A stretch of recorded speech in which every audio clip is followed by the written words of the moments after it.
ધોરણ 12 વિષય રસાયણ વિજ્ઞાન પ્રકરણ નંબર 3 આજના વિડિયો લેક્ચરની અંદર આપનું હાર્દિક સ્વાગત છે। આજનો આપણો ટોપિક છે સ્વાધ્યાયના પ્રશ્નો। એમાં સ્વાધ્યાય પ્રશ્ન નંબર 1 નીચેની ધાતુ આપેલી છે કે તેને ક્ષારના દ્રાવણમાંથી એકબીજાના વિસ્થાપિત કરતા ક્રમમાં ગોઠવવાની। આ ધાતુ આપી છે તો ક્યાં ધાતુના ક્ષારનું દ્રાવણ હોય તો કઈ ધાતુનો સળિયો મૂકવાથી ધાતુનું ઓક્સિડેશન અને કઈ ધાતુ આયનનું રિડક્શન થાય। તો સૌપ્રથમ તમે રિડક્શન પોટેન્શિયલના મૂલ્ય જાણતા હોવો જોઈએ અથવા તમને પરીક્ષાની અંદર રિડક્શન પોટેન્શિયલના મૂલ્ય આપેલા હોય। ધારો કે Mg ના એલ્યુમિનિયમ, ઝીંક, Ap, Cu અને Ag આ રિડક્શન પોટેન્શિયલના મૂલ્ય આપેલા છે। રિડક્શન પોટેન્શિયલના મૂલ્ય આપેલા છે। Mg નું રિડક્શન પોટેન્શિયલનું મૂલ્ય સૌથી ઋણ છે Mg, પછી આ ઓછું ઋણ ધન અને એના કરતા વધારે ધન આ બધું એલા જાવ છો એમ રિડક્શન પોટેન્શિયલના મૂલ્ય વધુ ધન બનતા જાય છે। જેમ રિડક્શન પોટેન્શિયલનું મૂલ્ય ઊંચું, રિડક્શન પોટેન્શિયલનું મૂલ્ય ઓછું, તેમ રિડક્શન મુશ્કેલ અને ઓક્સિડેશન પ્રક્રિયા। તો આનું રિડક્શન પોટેન્શિયલનું મૂલ્ય સૌથી ઓછું છે। આનું રિડક્શન પોટેન્શિયલનું મૂલ્ય સૌથી ઓછું છે એટલે રિડક્શન મુશ્કેલ હોય તો એનું ઓક્સિડેશન સરળ હોય। તો ડાબી બાજુની ધાતુ રિડક્શન પોટેન્શિયલના મૂલ્ય ઓછા છે, રિડક્શન મુશ્કેલ, ઓક્સિડેશન સરળ। તો આનું ઓક્સિડેશન થાય તો આનો તમારે સળિયો વાપરવો અને આ બધાના આયનનું દ્રાવણ લઈ લો ને તો આ બધા જ આયન છે આયનના દ્રાવણમાંથી ધાતુ સ્વરૂપે દૂર થાય। ધાતુ સ્વરૂપે શું થાય? દૂર।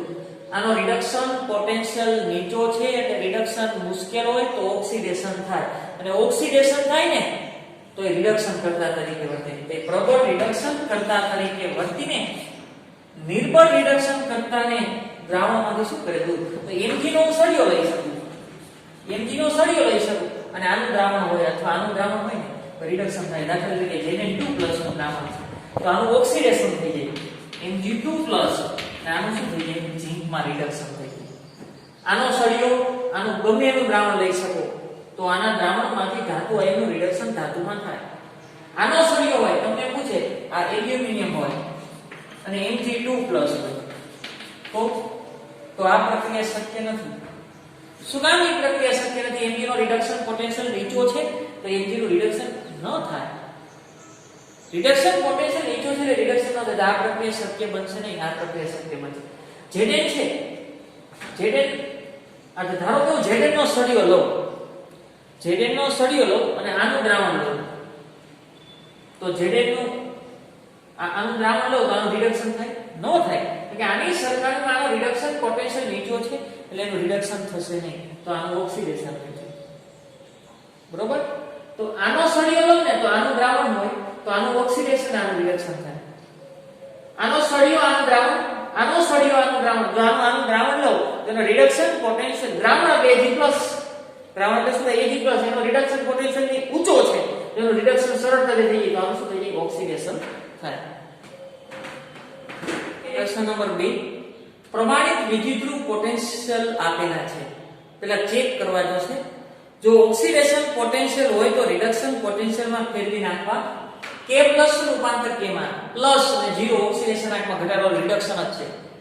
જો કદાચ તમને ઓક્સિડેશન પોટેન્શિયલ આપેલા હોય તો આવી રીતે આપ્યું હોય K નું રૂપાંતર K+ માં તો આનો ઓક્સિડેશન આંક 0 અને આનો +1 તો ઓક્સિડેશન આંકમાં વધારો તો ઓક્સિડેશન તો ઓક્સિડેશન પોટેન્શિયલ હોય અને જો ઓક્સિડેશન પોટેન્શિયલ ધારો કે 2.93 હોય તો આપણે રિડક્શન પોટેન્શિયલ ની ગણતરી કરવાની તો રિડક્શન પોટેન્શિયલ કેટલો થાય?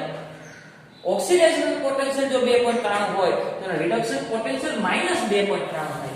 બધાના રિડક્શન પોટેન્શિયલ હોવા જોઈએ પ્લસ માંથી 0, +3 માંથી 0, પ્લસ માંથી 0 અને +2 માંથી 0, +3 માંથી 0 એટલે બધા જ ઓક્સિડેશન આંકમાં ઘટાડો થાય રિડક્શન પોટેન્શિયલ જ છે। જેમ E0 રિડક્શન પોટેન્શિયલ E0 એટલે કે રિડક્શન પોટેન્શિયલ ઓછો અથવા વધુ, રિડક્શન પોટેન્શિયલ વધુ તેનું રિડક્શન સરળ। આપણે રિડક્શન કરતા જવું ને તો E0 રિડક્શન પોટેન્શિયલ ઓછું, E0 રિડક્શન પોટેન્શિયલ ઓછું રિડક્શન મુશ્કેલ, રિડક્શન મુશ્કેલ પણ ઓક્સિડેશન સરળ. જેનો રિડક્શન પોટેન્શિયલ નું મૂલ્ય ઓછું હોય, રિડક્શન પોટેન્શિયલ નું મૂલ્ય ઓછું, તેનું રિડક્શન મુશ્કેલ પણ એ ઓક્સિડેશન સરળ થતું. ઓક્સિડેશન એટલે જ રિડક્શન કરતા થાય. પ્રબળ, તેથી તે પ્રબળ રિડક્શન કરતા થાય. તો રિડક્શન કરતા અને રિડક્શન ને કેવો સંબંધ છે?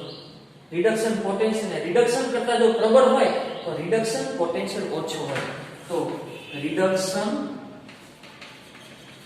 કરતા ચલે છે 1/, reduction potential, reduction potential, reduction કરતા ફરીથી રિડક્શન પોટેન્શિયલ નું મૂલ્ય જેમ ઓછું એમ રિડક્શન મુશ્કેલ, તો ઓક્સિડેશન સરળ. અને ઓક્સિડેશન એટલે શું કહેવાય? રિડક્શન કરતા. ઓક્સિડેશન એટલે શું થાય? રિડક્શન કરતા. ઓક્સિડેશન પોટેન્શિયલ ઊંચો હોય ને, ઓક્સિડેશન પોટેન્શિયલ રિડક્શન પોટેન્શિયલ ઊંચો હોય ને તો રિડક્શન સરળ થાય. રિડક્શન સરળ થાય તો ઓક્સિડેશન મુશ્કેલ. ઓક્સિડેશન શું થાય? મુશ્કેલ થાય. તો એ ઓક્સિડેશન કરતા તરીકે વર્તે. હાલો જો રિડક્શન કરતા ચલે છે 1/, રિડક્શન પોટેન્શિયલ. જેમ રિડક્શન પોટેન્શિયલ નું મૂલ્ય ઓછું, હાલો ઓછું બોલો, રિડક્શન પોટેન્શિયલ ઓછું આનો છે, રિડક્શન પોટેન્શિયલ ઓછો તો રિડક્શન કરતા તરીકેની પ્રબળતા એની વધારે. તો કે સૌથી વધારે પ્રબળ રિડક્શન કરતા, એટલે પ્રક્રિયા દરમિયાન એનું શું થઈ જાય? ઓક્સિડેશન. હવે એના કરતા ઓછું આ આવશે Mg. આગળ એના પછી આ આવશે Cr. એના પછી કોણ આવશે? આ 0.79 અને 0.80 તો આવશે Hg. અને એના કરતા ઓછું Hg. ચડતો ક્રમ લીધો. આ બધું અલગ. E0 રિડક્શન પોટેન્શિયલ શું થાય છે? ઘટે છે. ઘટે. E0 રિડક્શન પોટેન્શિયલ ઘટે તો રિડક્શન કરતા તરીકેની પ્રબળતા વધે. E0 રિડક્શન પોટેન્શિયલ ઘટે, તેથી રિડક્શન કરતા તરીકેની પ્રબળતા વધે. ચડતા ક્રમમાં નાના કરતા આ બાજુ રિડક્શન કરતા તરીકેની પ્રબળતા શું થાય છે? વધે. સ્વાધ્યાય પ્રશ્ન નંબર 3. જે કેલ્વિનિક કોષમાં આ પ્રકારની પ્રક્રિયા થતી હોય તેની આકૃતિ દોરો અને દર્શાવો કે કયો વિદ્યુતધ્રુવ ઋણ ભારિત હશે, કોષમાં પ્રવાહનું વહન કરતા વાહકો કોણ હશે, અને દરેક વિદ્યુતધ્રુવ પર વ્યક્તિગત પ્રક્રિયા લખવાની છે. તો આ પ્રક્રિયા લખો. Zn 2 મોલ Ag પ્લસ એનું રૂપાંતર થાય છે Zn2 પ્લસ અને 2 મોલ Ag. ઓક્સિડેશન આંક લખવાનો, ઓક્સિડેશન આંક 0, આનો ઓક્સિડેશન આંક +1, આનો ઓક્સિડેશન આંક +2 અને આનો ઓક્સિડેશન આંક 0. આના ઓક્સિડેશન આંક 0 માંથી +2 એટલે વધારો, એટલે ઓક્સિડેશનની પ્રક્રિયા થઈ. અને આ પ્લસ માંથી 0 ઓક્સિડેશન આંકનો ઘટાડો એટલે રિડક્શનની પ્રક્રિયા થઈ. અને રિડક્શનની પ્રક્રિયા ક્યાં થાય? કેથોડ ઉપર. ઓક્સિડેશનની પ્રક્રિયા ક્યાં થાય? એનોડ ઉપર. તો એનોડ કેથોડની પ્રક્રિયા ખબર પડી ગઈ. તો કોષનું સાંકેતિક નિરૂપણ કરવું તો થઈ જાય. કોષનું નિરૂપણ, જો કોષનું નિરૂપણ કરવું તો ડાબી બાજુ હંમેશા એનોડ રાખવાનો. એનોડ એટલે પ્લસ. આ Zn સોલિડ ઇકોના સંપર્કમાં છે. Zn2 પ્લસ ના દ્રાવણમાં aqueous ક્ષાર સેતુ Ag પ્લસ aqueous ઓબ્લિક એનું રૂપાંતર Ag સોલિડ. તો આપણને ખબર પડી કે ડાબી બાજુ હંમેશા એનોડ હોય. એનોડને હંમેશા માઈનસ તરીકે દર્શાવવામાં આવે. જમણી બાજુ કેથોડ હોય. કેથોડને હંમેશા પ્લસ તરીકે દર્શાવવામાં આવે. કેથોડને પ્લસ તરીકે. એનોડ ઉપર કઈ પ્રક્રિયા થાય? ઓક્સિડેશન. કેથોડ ઉપર રિડક્શન. કઈ ખબર પડી ગઈ કે Zn નું ઓક્સિડેશન થાય છે તો આ ઝીંકનો સળિયો અને દ્રાવણ શું થશે? ZnSO4. દ્રાવણ કોણ થશે? ZnSO4. આગળ અહીં Ag નો સળિયો ને AgNO3 નું દ્રાવણ લઈશું. આ Ag નો સળિયો વિદ્યુતધ્રુવ અને દ્રાવણ શું લઈશું? AgNO3 નું. શેનું દ્રાવણ લીધું AgNO3 નું. આગળ હવે બાકીના પ્રશ્નના જવાબ આપો. કયો વિદ્યુતધ્રુવ ઋણ ભારિત હશે ત્યાં ઓક્સિડેશન પ્રક્રિયા થતી હોય એ એનોડ. પહેલો પ્રશ્નનો જવાબ ઝેનેન એ વિદ્યુતધ્રુવ ઋણ ભારિત છે. વિદ્યુત ધ્રુવ ઋણ ભારિત છે અને તે એનોડ તરીકે વર્તે છે. આગળ ત્રીજા પ્રશ્નનો જવાબ આપો. ત્રીજા અથવા બીજા પ્રશ્નનો જવાબ લેવો. બીજા પ્રશ્નનો કોષમાં પ્રવાહનું વહન કરતા વાહક બે છે. ઇલેક્ટ્રોનનું વહન ક્યાં થાય? ઇલેક્ટ્રોનનું વહન એનોડ થી કેથોડ તરફ બાહ્ય પરિપથમાં એટલે કે તાર મારફતે બાહ્ય પરિપથમાં ઇલેક્ટ્રોનનું વહન એનોડ થી કેથોડ એટલે કે ઝિંક થી Ag તરફ આંતરિક પરિપથ એટલે કે ક્ષાર સેતુમાં આંતરિક પરિપથ એટલે કે ક્ષાર સેતુમાં આયન કોણ? NO3 minus. એટલે NO3 માઈનસ ની સાંદ્રતા વધી જશે. NO3 માઈનસ ની સાંદ્રતા વધી જશે અને અહીંયા તમે NH4NO3 નું એમોનિયમ નાઇટ્રેટ નું દ્રાવણ લીધું હોય તો વિદ્યુતના વાહક થયા. આંતરિક પરિપથમાં એટલે કે ક્ષાર સેતુમાં આયન NO3 માઈનસ નું વહન ક્યાંથી ક્યાં થશે? એનોડ વાળા વિદ્યુતધ્રુવમાંથી કેથોડ વાળા વિદ્યુતધ્રુવ એટલે કે AgNO3 ના દ્રાવણમાંથી ZnSO4 ના દ્રાવણ કેથોડ થી એનોડ પર આયન છે ક્ષાર સેતુમાં NO3 આયનનું વહન કેથોડ થી એનોડ એટલે કે આ કેથોડ વાળા દ્રાવણમાંથી ક્યાં થશે? એનોડ વાળા દ્રાવણની અંદર.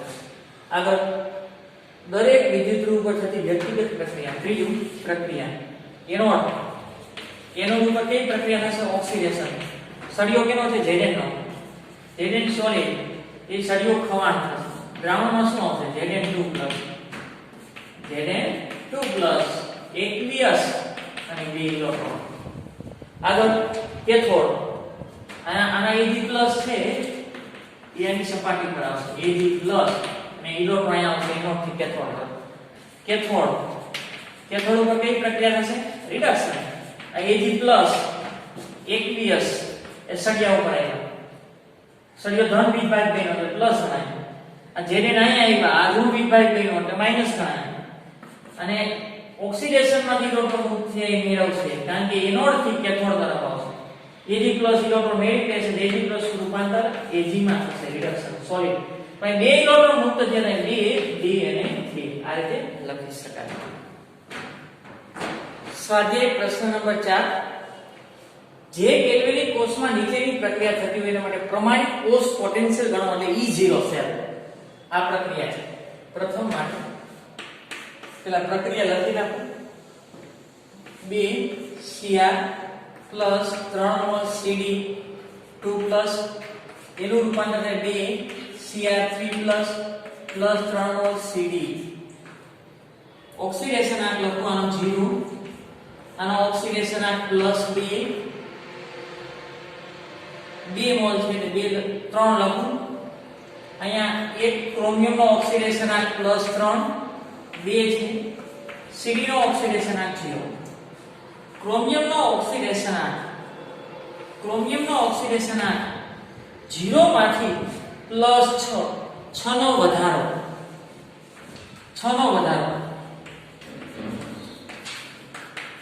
એટલે ઓક્સિડેશન થી એના ઉપર થાય. અહીંયા +6 માંથી 0 એટલે 6 નો ઘટાડો. ઓક્સિડેશન આંકમાં 6 નો ઘટાડો એટલે રિડક્શન થી. તો ઓક્સિડેશન રિડક્શન આપણને ખ્યાલ આવી ગયો. તો નિરૂપણ લખી સાંકેતિક નિરૂપણ.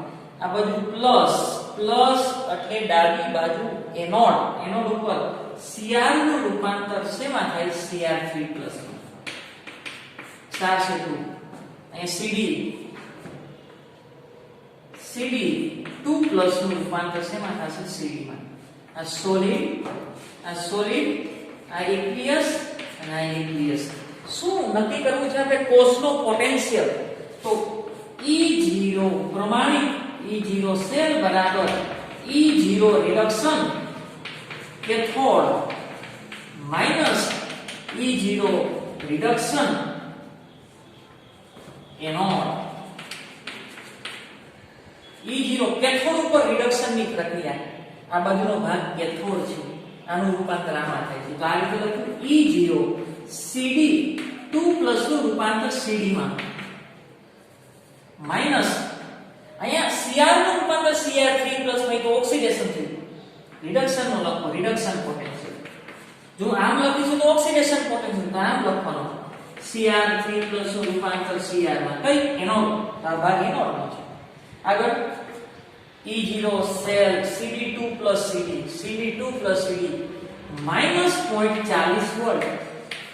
આનો Cr3 પ્લસ નું રૂપાંતર Cr માઈનસ 0.74. એટલે આ માઈનસ માઈનસ કેવા થઈ જશે? પ્લસ. અને આનું સાદુરૂપ આવશે 0.34 વોલ્ટ. પ્રમાણિત કોષ પોટેન્શિયલ E સેલ બરાબર 0.34 વોલ્ટ મેળવ્યો. કેટલો મેળવ્યો? 0.34 વોલ્ટ. એટલે કે પ્રક્રિયા આપમેળે થશે. બીજું શું નક્કી કરવાનું છે? ડેલ્ટા Rg0 પ્રમાણિત ડેલ્ટા Rg0 બરાબર માઈનસ 2.303 અથવા આ રીતે લખવાનું NFE0 સેલ. n એટલે ઇલેક્ટ્રોનનો ફેરફાર. કેટલા ઇલેક્ટ્રોનનો ફેરફાર થાય? 6 નો. કેટલા ઇલેક્ટ્રોનનો ફેરફાર થાય? 6 નો. આખી પ્રક્રિયાની અંદર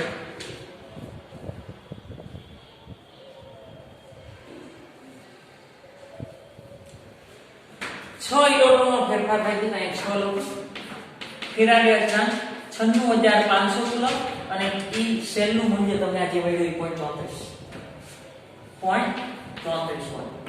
તો ડેલ્ટા Rg0 બરાબર ડાયરેક્ટ લખી નાખીશું. એની કિંમત આવશે માઈનસ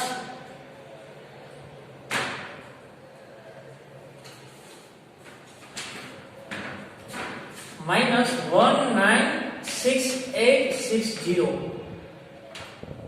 કુલમ ઇન્ટુ વોલ્ટ. કેટલી આવશે? Coulomb into volt. તો કુલમ ઇન્ટુ વોલ્ટ એટલે તો જૂલ લખી શકાય. -196860 જૂલ લખી શકાય. અને -196.860 આને કહેવાય કિલો જૂલ. ડેલ્ટા Rg0 આટલું મળે. આગળ હવે આપણે શું નક્કી કરવાનું છે? સંતુલન અચળાંક. સંતુલન અચળાંક એટલે આ રીતે સૂત્રનો ઉપયોગ કરી શકો. ડેલ્ટા G0 બરાબર -2.303 RT log 10 Kc. અને સંતુલન અચળાંક Kc ને સૂત્રનો કરતા બરાબર log Kc બરાબર આની કિંમત ડેલ્ટા G0 પ્રમાણિત ગિબ્સ મુક્ત ઉર્જા. આ માઈનસ તો છે, આ 2.303 અને આ RT. ચાલો આ માઈનસ તો હતા. આ ડેલ્ટા G0 ની કિંમત મૂકો આ જૂલ વાળી -196.860 એ જૂલ ની અંદર છે. શેમાં છે? જૂલ ની અંદર. આગળ 2.303 R ની કિંમત 8.314 એ જૂલ ની અંદર છે અને T તાપમાન 298 કેલ્વિન. અને આનું સાદુરૂપ આપશે log Kc મળ્યું. શું મળ્યું? log Kc. એનું સાદુરૂપ આવશે 34.5014. સોરી 34.5014. હવે log દૂર કરો તો સામેની બાજુ એન્ટીલોગ આવશે. Kc બરાબર એન્ટીલોગ 34.514. એન્ટીલોગ જોવો છે. એન્ટીલોગ હંમેશા પોઈન્ટ પછીના આંકડાનો જોવાય. એન્ટીલોગ હંમેશા પોઈન્ટ પછીના આંકડાનો જોવાય. 50 નું 1 અને 4 માં જોવું છે. 50 નું 1 અને 4 માં. તો એનો જવાબ આવશે 31.74. એન્ટીલોગ હંમેશા આ લોગ દૂર કરો તો સામેની બાજુ એન્ટીલોગ. એન્ટીલોગ હંમેશા પોઈન્ટ પછીના આંકડામાં જ હોય. 50 નું 1 અને 4 માં તો 3174 આવે છે અને એક આંકડા પછી પોઈન્ટ. અને અહીંયા પોઈન્ટની આગળ જે હોય ને ઘાતમાં લખી નાખવાનો છે 10 ની 34 ઘાત. આ તમારું શું આવ્યું 80. સ્વાધ્યાય પ્રશ્ન નંબર 4 એમાં પેટા વિભાગ 2 એની પ્રક્રિયા હું લખું છું. સૌપ્રથમ a થી 2 પ્લસ એનું રૂપાંતર થાય છે Ag+ માં, Ap3 પ્લસ અને Ag. ઓક્સિડેશન આંક લખું. આનો ઓક્સિડેશન આંક +2, આનો ઓક્સિડેશન આંક +1, આનો ઓક્સિડેશન આંક +3 અને આનો ઓક્સિડેશન આંક 0. Ap માંથી Ap બને છે આ બાજુ એરો મારું +2 માંથી +3. ઓક્સિડેશન આંક 1 નો ઘટાડો. ઓક્સિડેશન આંક માં 1 નો ઘટાડો અને ઘટાડો થાય પ્રક્રિયાને શું કહેવાય રિડક્શન. અને રિડક્શન ક્યાં થતું હોય ઓક્સિડેશન આંકમાં ઘટાડો થાય છે. સોરી વધારો થાય. ઓક્સિડેશન આંકમાં વધારો થાય તો એ ઓક્સિડેશન પ્રક્રિયા થાય. +2 માંથી +3 ઓક્સિડેશન આંકમાં વધારો અને વધારો થતો એ પ્રક્રિયાને શું કહેવાય ઓક્સિડેશન. +1 માંથી 0 ઓક્સિડેશન આંકમાં 1 નો ઘટાડો એ પ્રક્રિયાને શું કહેવાય રિડક્શન. તો સાંકેતિક નિરૂપણ કરવું છે તો ડાબી બાજુ હંમેશા એનોડ દર્શાવાય. એનોડ ઉપર કઈ પ્રક્રિયા થાય ઓક્સિડેશન. તો ઓક્સિડેશન આ છે ઓક્સિડેશન. A થી 2 પ્લસ રૂપાંતર શેમાં થાય છે A થી 3 પ્લસ માં. આ ક્ષાર છે. જમણી બાજુ હંમેશા કેથોડને દર્શાવવામાં આવે. કેથોડ એટલે માઈનસ ત્યાં રિડક્શન પ્રક્રિયા થતી હોય તો Ag+ નું રૂપાંતર શેમાં થાય છે Ag ની અંદર. શું નક્કી કરવું છે કોષ પોટેન્શિયલ. તો કોષ પોટેન્શિયલ નું સૂત્ર E0 સેલ બરાબર E0 રિડક્શન કેથોડ. કેથોડ ઉપરનો reduction potential Ag+ Ag minus E0 reduction anode. Ap2 plus નું Ap3 પ્લસ ઓક્સિડેશન છે તો રિડક્શન શું થાય Ap3 પ્લસ નું રૂપાંતર Ap2 પ્લસ. આગળ Ag પ્લસ નું રૂપાંતર Ag માં એનો રિડક્શન પોટેન્શિયલ આપેલો છે 0.80 માઈનસ અને Ap3 પ્લસ નું Ap2 પ્લસ માં Ap3 પ્લસ નું Ap2 પ્લસ માં 0.77 તો 80 માંથી 0.77 એટલે કે 0.03 વોલ્ટ. પ્રમાણિત કોષ પોટેન્શિયલ E0 સેલ કેટલો મેળવ્યો 0.03 વોલ્ટ. આગળ બીજું શું મેળવવાનું છે ગિબ્સ મુક્ત ઊર્જા ડેલ્ટા R G0 બરાબર -nm E0 સેલ. આ પ્રમાણિત હોય તો આ પણ પ્રમાણિત છે. એને કે ઇલેક્ટ્રોનનો ફેરફાર કેટલો છે ઇલેક્ટ્રોનનો ફેરફાર અહીંયા 1 નો છે અને અહીંયા પણ 1 નો છે એટલે 1 ફેરાડે અચળાંક 96500 કુલમ્બ અને E સેલ આ કુલમ્બ છે કુલમ્બ અને 2895 coulomb into volt minus 2895 coulomb into volt અને કુલમ્બ ઇન્ટુ વોલ્ટ એટલે જૂલ લખી શકાય માઈનસ 2895 જૂલ. કિલો જૂલમાં લોકાયું થાય minus 2.895 kilo joule. Delta R G0. આગળ શું મેળવવાનું છે સંતુલન અચળાંકની ગણતરી કરો. સંતુલન અચળાંક એટલે Kc તે આના ઉપરથી મળે. ડેલ્ટા ત્રીજું આ બીજું ઓલું પહેલું હતું ડેલ્ટા R G0 બરાબર -2.303 RT log Kc. આ સૂત્ર છે log Kc ને સૂત્રનો કરતા બનાવો. log Kc બરાબર આ બધું નીચે દેજો તો શું આવશે ડેલ્ટા R G0 છેદમાં -2.303 RT આ માઈનસ. આની કિંમત તમારે જૂલમાં મૂકવાની છે. કેમાં મૂકવાની છે જૂલમાં. એટલે R ની કિંમત એ જૂલમાં મૂકવાની. જો કિલો જૂલમાં મૂકશો તો R ની કિંમત કિલો જૂલમાં મૂકવી છે.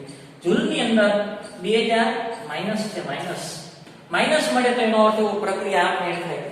ઈ કોષ પોટેન્શિયલ ધન મળે તો પ્રક્રિયા આપમેળે થાય. તો એનો લીધો એનોડ તરીકે વર્તે છે અને આપણે જે કેથોડ લીધો એ કેથોડ તરીકે જ વર્તે છે એવું સાબિત થાય. આ માઇનસ મળે છે તો પ્રક્રિયા આપમેળે થાય. તો સંતુલન અચળાંક ધન મળવો જોઈએ. જ્યારે પ્રક્રિયા આપમેળે થાય ને આપમેળે થાય નિપજનું પ્રમાણ ખૂબ જ વધારે મળે, નિપજનું પ્રમાણ ઓછું મળે તો સંતુલન અચળાંકની કિંમત હંમેશા વધારે મળે.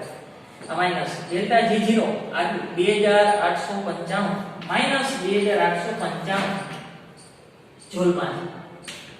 આગળ આ 2.303 આની કિંમત 8.314 એ જૂલમાં છે તો જૂલમાં લેવાની છે. 8.314 અને P 298 કારણ કે પ્રમાણિત છે એટલે 25 ડિગ્રી સેલ્સિયસ તાપમાને. કેટલો આવશે? 25 ડિગ્રી સેલ્સિયસ તાપમાને. આનો જવાબ આવે છે 0.5074. આ તો શું આવ્યું? લોગ કેસી. આપણે તો કેસી જોતું છે તો લોગ દૂર કરું તો સામેની બાજુ શું થાય? એન્ટીલોગ. એન્ટીલોગ